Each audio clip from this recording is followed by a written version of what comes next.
Le texte s'intitule Coupable blanc. C'est le dernier des 19 textes qui composent le recueil de nouvelles et contes, Faire dur et autres histoires de rédemption.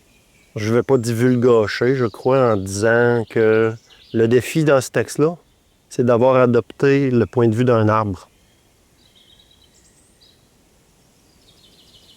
L'automne dernier, j'ai assisté à la catastrophe. Impuissant. Nous savons danser, mais ce soir-là, les vents ont exagéré. Moi, je suis encore petit, flexible. J'ai été épargné. L'anéantissement fut vite accompli. Maintenant, le changement m'entoure. Les grands gisent par terre, déracinés, cassés. Sans mon monde d'avant pour m'envelopper, me voilà encore plus fragile. Je ne me ressens aucune tristesse. Je ne fais que constater. Je ne reconnais plus le paysage que j'habite. Je dois m'adapter.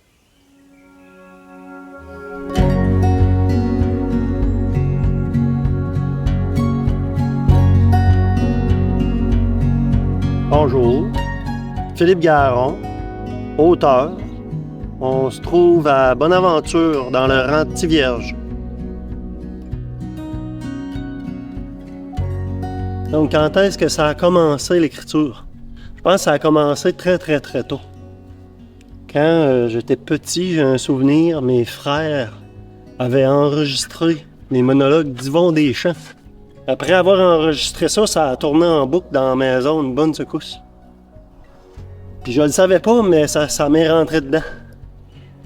Fait que la littérature, pour moi, elle est orale avant d'être écrite. Dans mon parcours professionnel, là, dans le fond, moi, j'ai essayé beaucoup de choses. J'ai essayé l'armée, j'ai essayé l'enseignement au secondaire, j'ai été cuisinier dans des restaurants. J'ai aussi travaillé comme coordonnateur de différentes initiatives, comme dans un carrefour jeunesse emploi pour la réinsertion de jeunes décrocheurs et décrocheuses. Mais ça marchait pas. Fait que, puis à un moment donné, le rêve d'écrire, oups, c'est devenu possible.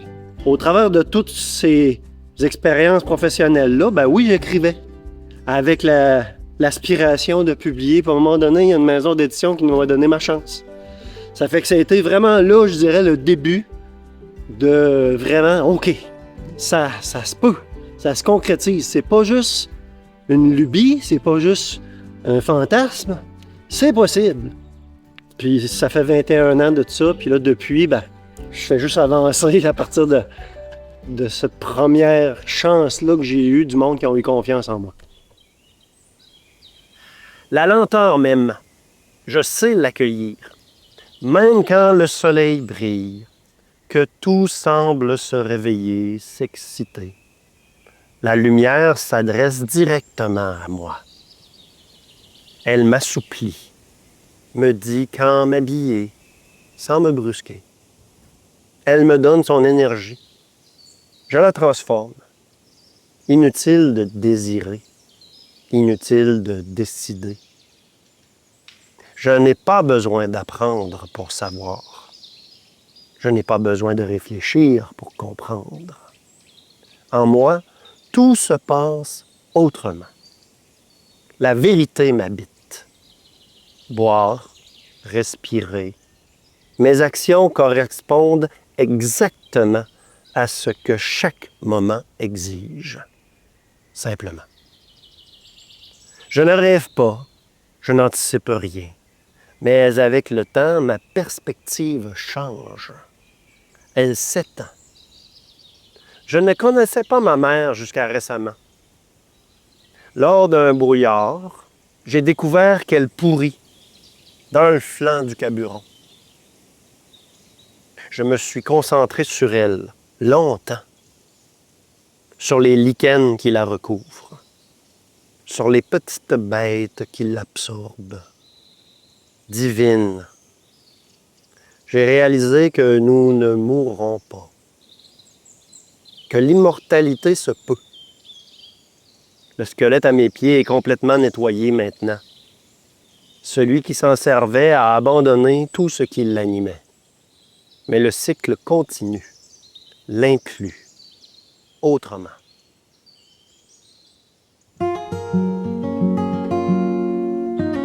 Le côté obscur de Philippe Garon, c'est un garçon qui, sans même le savoir, tout petit, devait composer avec une espèce de spleen, une tristesse, une faiblesse sur le plan de sa santé mentale. J'avançais en âge dans mon parcours, mais sans vraiment être conscient de, je dirais, cette condition-là. À un moment donné, dans une expérience professionnelle, j'ai rencontré Gabriel. Ça a été un coup de foudre de mon bord.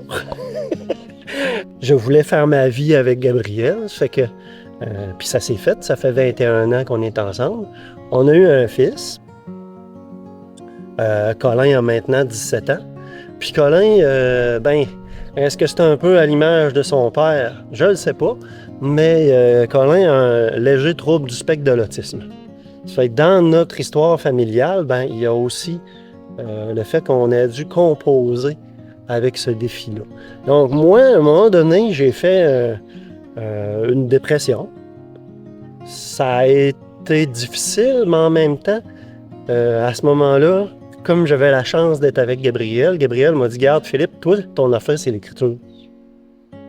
Essayer de vivre avec un emploi conventionnel 9 à 5, ça te ressemble pas, ça. » Fait qu'elle a accepté que je me parte en affaires, que je devienne travailleur autonome, mais en art littéraire.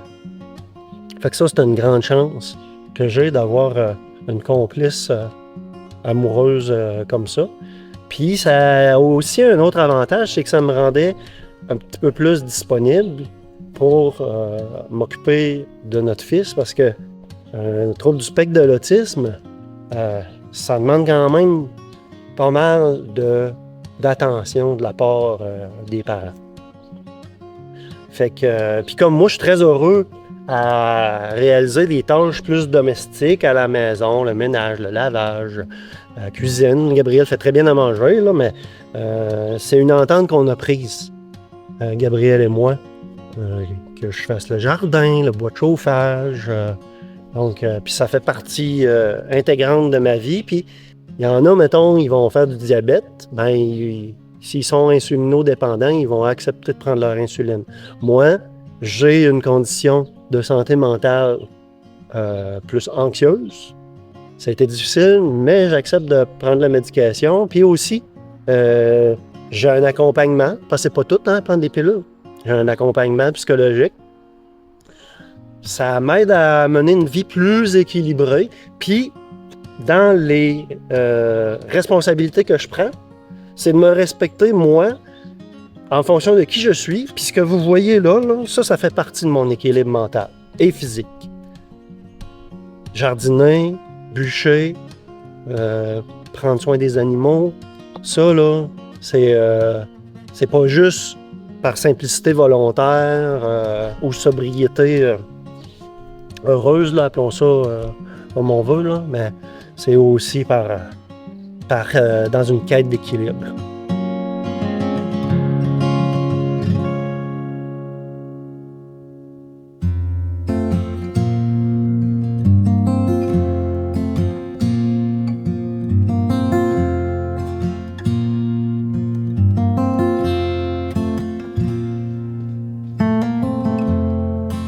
Les métiers en lien avec les arts, c'est un peu paradoxal parce qu'on en entend beaucoup parler dans les médias, la radio, la télévision, sur Internet. Mais en même temps, si on regarde ça froidement, ça ne répond pas à un besoin fondamental. T'sais. Le jardinier, il nous nourrit. T'sais, le besoin auquel il répond, il est vital, il est facile à comprendre. Même chose, mettons, pour quelqu'un qui bâtit des maisons. T'sais, on le voit là, très bien, là, son travail. Puis on a besoin d'un toit pour nous protéger. L'artiste, on a tendance à considérer que c'est comme du superflu, que c'est... Mais en même temps, moi, j'ai la conviction que les arts sauvent des vies. Peut-être pas au sens direct comme le médecin. En accompagnant dans leur vie les gens par des œuvres, on vient toucher à quelque chose qui nous distingue, nous autres, les êtres humains. Les humains, on aime, on s'intéresse à des choses, on apprend, on est curieux, on essaye d'évoluer. Puis les artistes, à mon sens, ils sont là pour ça.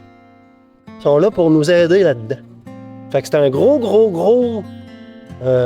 plan de match, c'est un gros défi, mais c'est drôle, moi, ça me stimule beaucoup. Je trouve que c'est une noble cause, une noble vocation.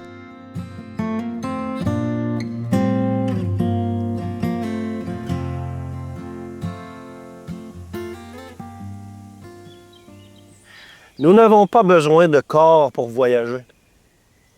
Quand je serai grand, je pourrai moi aussi me déplacer sans partir.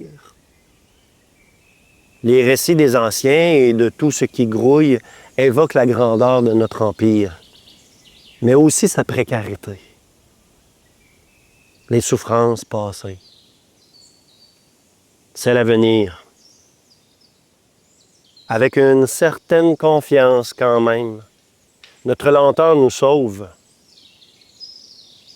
Depuis le début, celle des chicots carbonisés, celle des troncs emportés par la crue, flottés, salés, jusqu'aux confins des tropiques.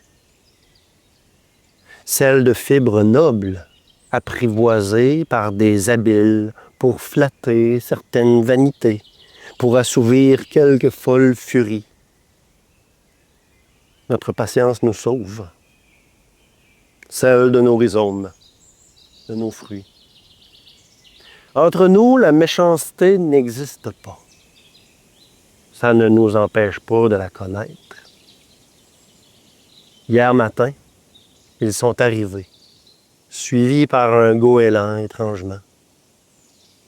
Aussitôt, ils ont entrepris le saccage. Malgré les plaintes du goéland, ça ne traîne pas. En quelques heures, ils brisent des milliers d'années de liens précieux et complexes, irremplaçables, sans savoir, sans doute. Par chance pour moi, les cormiers ne les intéressent pas. Mais leur méthode cause beaucoup de dégâts. Peut-être m'écraseront-ils par inadvertance, comme cette talle de fougère que je voyais réapparaître chaque printemps depuis mon premier, effacée, brutalement. Ils ne viennent pas que pour ramasser le chablis. Le chantier se veut beaucoup plus ambitieux, beaucoup plus vaste. Il s'étend au-delà de mon habitat, plus loin que la fontaine, plus loin que le carburant. Tout sera tué, avalé, digéré. Le cycle croît en nous, en notre capacité d'éternité. Le cycle veut nous sauver. Mais peut-il tout régler?